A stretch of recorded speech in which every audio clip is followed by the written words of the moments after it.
Hi everyone and welcome to In the Sewers. In the Sewers is a series where I chat to bands varying in genres of rock and ask them how they got the band name, what they got going on and what they got planned, and basically just having a bit of a natter. I've got some interesting stories to share with you all and I can't wait. In this week's episode I am chatting to a band called Spinster, and the name kind of conjures up things to do with spiders and maybe something a bit glam metal-y, but it's not exactly what you guys may think. So I'll tell you what, let's have a chat with the guys and they can explain themselves. Hi guys, welcome to In the Sewers. Thank you for joining me. How are you guys doing? You all right? Yeah, doing well. Yeah. Doing very well, yeah. Now, who are you guys? Why don't you introduce yourselves individually and then collectively as a whole? Tell the world who you guys are. Yeah, sure. So I'm Kai. I'm the singer of Silk Spinster. I'm James. I play drums for Spinster. Tom, I play the only guitars on all Spinster tracks. That's all me. It's all you, babe. It's all about you, man. He's not here, so Yeah. we just won't mention him. No, he's Will. He's just. I mean, He just follows what I play anyway, so basically. yeah. I was gonna say bassists and Jerry, they're in the background, aren't they? Really, you know, like Are they really musicians? You know what I mean? It's just sort of like, yeah, you know, it's the great debate, isn't it? It's the great debate. Yeah, I can do this. Yeah, it's not here. He's so in the background, he's behind this couch. It just looks. He's just tucked in behind there, like spare old pennies. He's behind there. There's more than enough room for him. Yeah, you get him in there. Oh, bless him. But you said you guys are Silk Spinster. Now, what are you guys? What kind of rock are you? How would you describe yourselves? If you had to put yourselves out there in a nutshell, what would you guys describe yourself as? Musically, probably like a 1980s heavy metal style thing. So I think Judas Priest, Iron Maiden, maybe a bit of Motorhead maybe in there somewhere. Yeah. Aesthetically, look like extras from Mad Max, I suppose, when we're on stage with our armor and makeup and everything. So yeah, it's quite nice to do an interview dressed down, to be fair. Yeah. Where you can just like talk and like not be so Covered in plastic. Covered in plastic. Yeah. Would you agree with that? Would you have Yeah. Like, it's pretty cool, that, because I wasn't entirely sure, because I remember when you popped up on Instagram, I was like, Silk Spinster, that's quite an interesting name. And then when I look at the photographs of yourselves on stage, I'm like, right, so how does this all connect all together? How did you come up with the name to be start with? How did you come up with the name to then being the characters, maybe you could say, of your own stage performances? How do you morph into that? So I mean, as for the origin of the name, it's a very loose sort of excuse for it.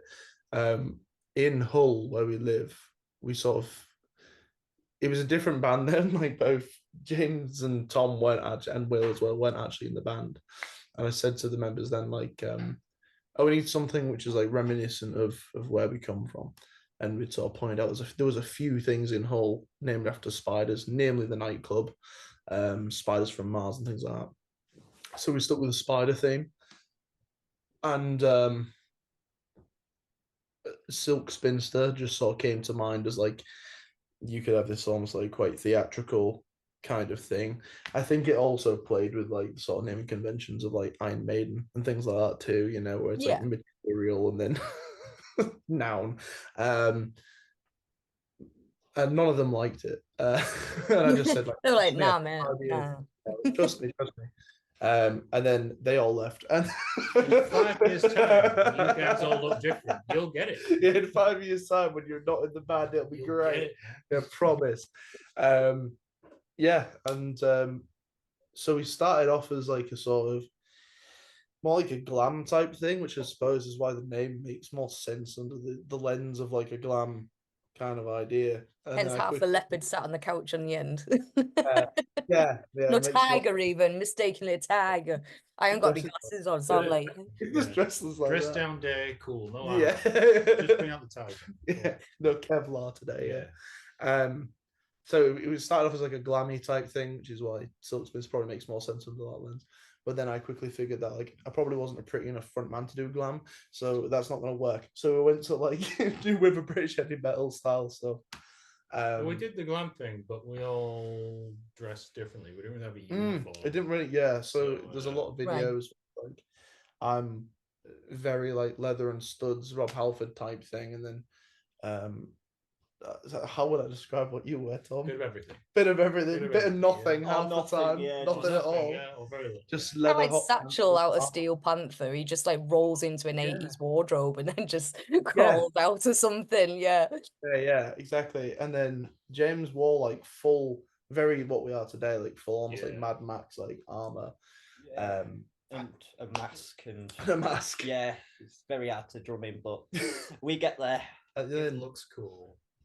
I was gonna say, like, to drum in all that gear must be a bit like difficult and be sweltering, like, you know, because you guys break up a sweat when you're thrashing about and things like that, but let alone to have like a shit ton of gear on you as well, like that was that must be a different level. Did they tell you that before you signed up, or was it just like an after thing, like, oh, by the way, idea. That was his Yeah. idea. Our old drummer used to wear a polo shirt. So like he joined the band and was like, "Hey guys, I made this armor for the band." So that was his idea. So the story of the armor was, I told my dad I was joining a metal band, and he was like, you don't look the part. You look too young." So to hide the fact I look about 12, we made the armor, and it's just become a part of the band, and I won't change a thing.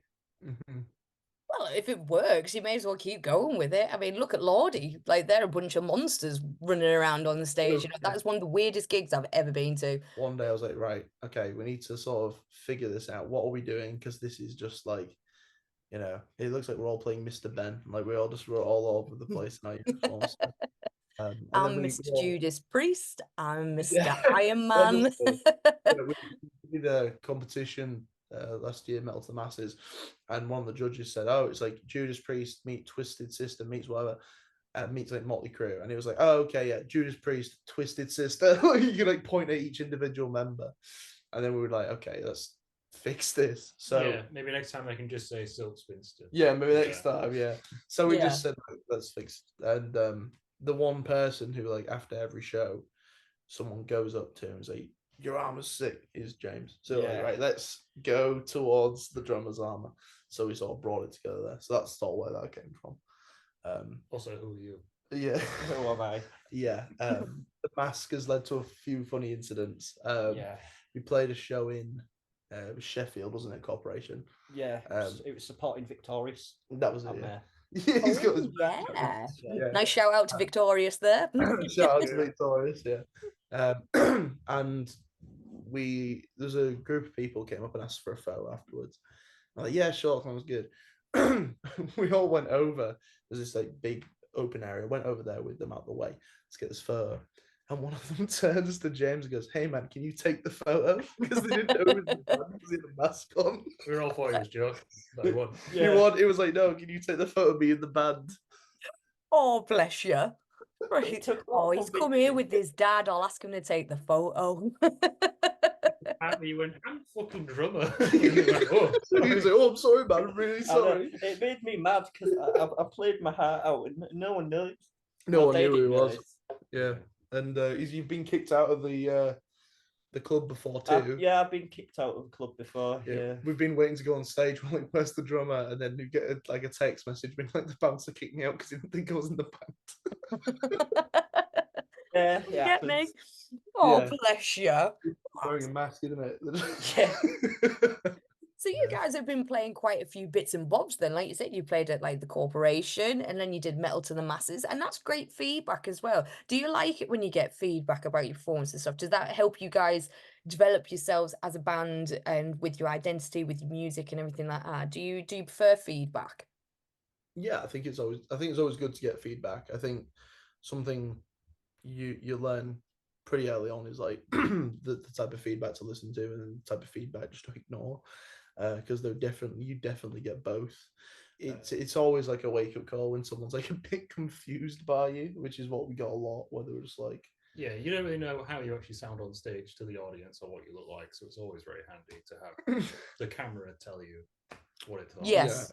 Yeah, Yeah. you have that bit of playback situation via socials now, don't you?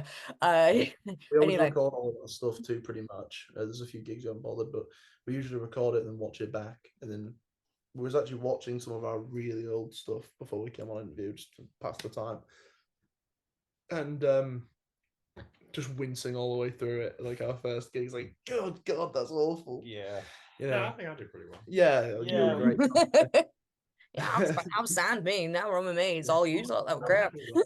But like you said, you did metal to the masses. So is that what you wanted to do? Kind of get into the festival scene a bit more? Have you got any festivals cracking on this year? Are you taking part in anything over the course of this summer?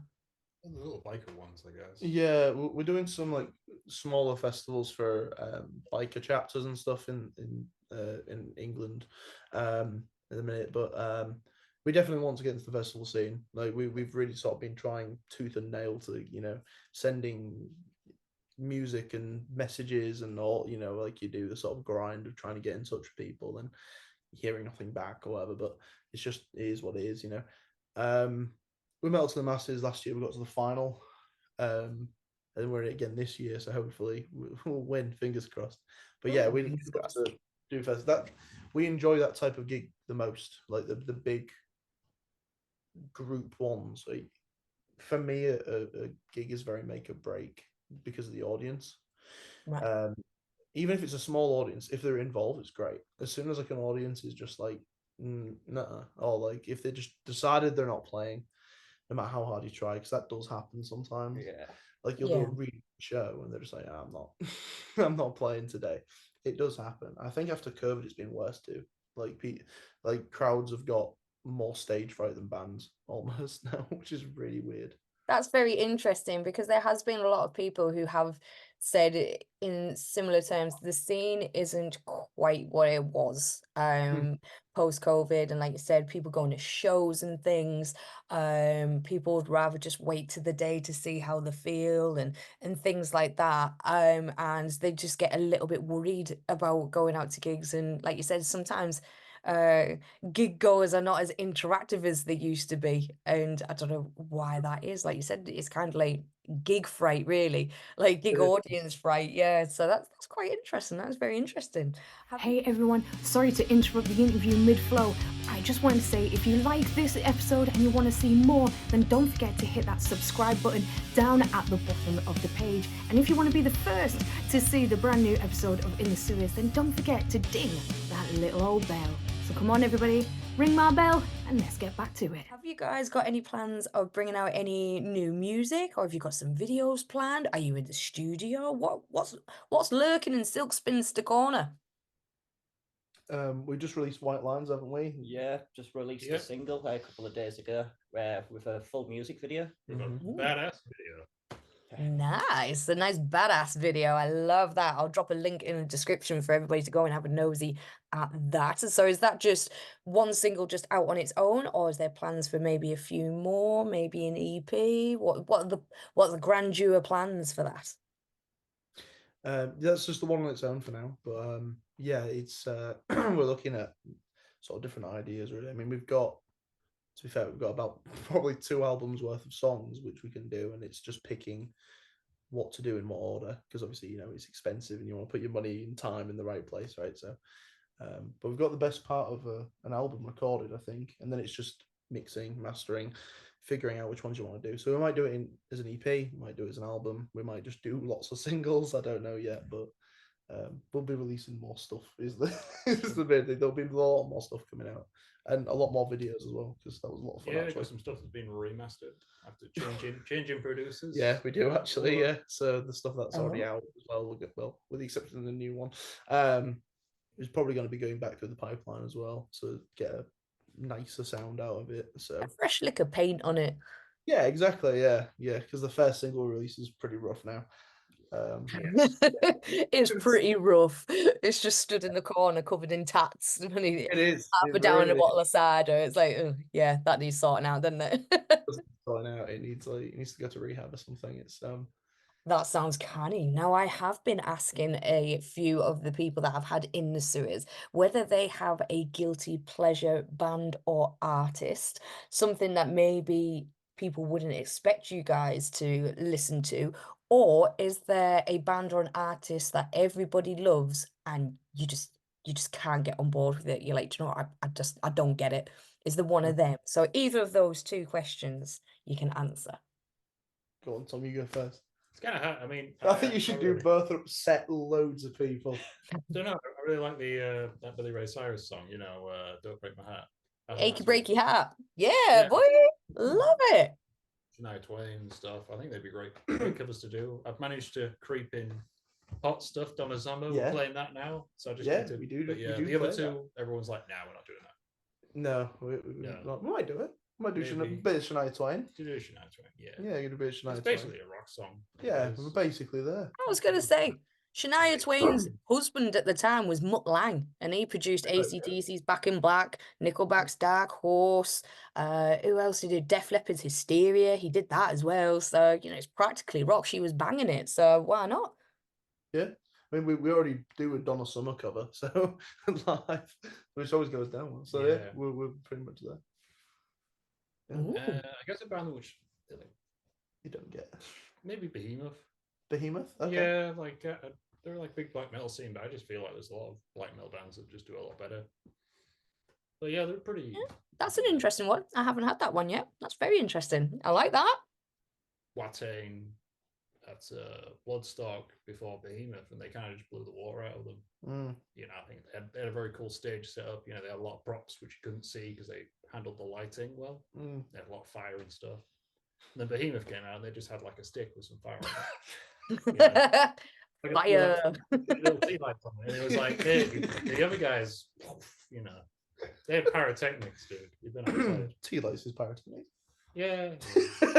A box of matches is amazing what you can do with a box of matches, Yeah. The budget isn't what it used to be, man. Definitely so. How about you then, my lovely? Yeah, your turn, mate. Yeah, We're my working our turn. way down. My guilty pleasures, music-wise, I quite like Lady Gaga. Ooh. Love it. Yep. Yeah. Get that. Yeah, I quite like Lady Gaga. Mhm. And I've also never really liked the Beatles.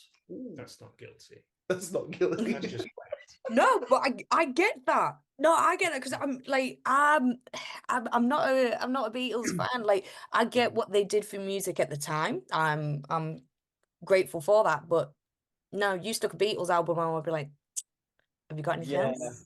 Yeah. No, I get that. Guilty Mike? pleasure. I randomly like quite a lot of either old school or lo-fi hip hop, which is something that these two probably don't even know. So I quite like I like a bit of Biggie every now and then. Nice. Yeah, he likes Biggie. I I know like he does. Biggie, Yeah. I like some like more newer stuff as well, like lo-fi stuff. Like I quite like Joji, quite like him quite a lot. Yeah, there's all sorts of weird, wonderful stuff. I like a lot of indie. Peach Pit is a band I like as well. Oh, okay. As for stuff I don't really get in sort of our scene. It's going to be controversial. Metallica just Don't do get it. for me. Don't get it. Do you prefer Megadeth? Yeah, There we go. but There we are. Safe. That's an answer. I'm not a huge Megadeth fan either, but I do prefer them. Like I don't think I'd ever put on a Megadeth record, but like I do. Nobody prefer uses them. records. It's all CDs. No, it's all.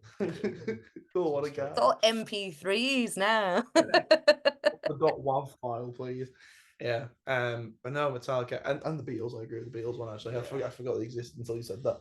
But yeah, yeah. No, I just don't really get it. I saw them live twice now. Downloaded because they played the same year twice. I just didn't get it. Didn't do anything for me. Well, guys, sadly, it is coming to the end of our interview, and it's been rather entertaining. Thank you so much, guys. Is there anything that you would like to say to the good people at home who maybe haven't been to see you, don't know much about you? Where can they find you? What are you guys doing? And just have a little word with people before you have to go. So we're Silk Spinster on basically everything. So type that in, you'll find us. As for the band, we've just got a new single called White Lines out, and there's a music video for that. So that's on YouTube and every other platform going. And other than that, just please come see us live. We're definitely a live band, I think, is where we shine. And then once you see us, hopefully go, oh, I get it now. And then, and also if you see us at the shows, I think come say hi. Like, don't just like hide at the back. Do come say hi and stuff. But yeah. Don't leave by the back door. Come and say hi first. Come say hi first. Yeah. Yeah, you know. Maybe buy a Brilliant. shirt too, that'd be nice. Yeah. You know? Yeah, stop by the merch store while you're exiting. Just grab a t-shirt. yeah, go on, buy a t-shirt, please. Yeah. That'll do. Well, thank you so much, guys, for taking the time out to chat to little old me. It's been a lovely chat. I wish you all the best with your new singles and your remasters and everything, and your drumming attire. I wish you all the best luck and love with that, guys, and I'll catch you very soon. See you later, guys. Bye-bye. Thanks for having us. Cheers, Glamrat. Yeah, bye. Thank you so much to Kai, James and Tom for taking the time out to chat to little old me about their very interesting band. Now, like I said, I'm going to drop the links in the description below so you can check out their new single and music video to go with, and all their social links so you guys can go and check them out and see if they are going to be near you. In next week's episode, I am chatting to Southern hard rockers Sons of Liberty. The guys are taking the festival scene by storm this summer, and I thought, you know what? It's perfect time for me to grab them for a little old chat. I can't wait to talk to you guys. Catch you next time, Glamratters. Bye-bye.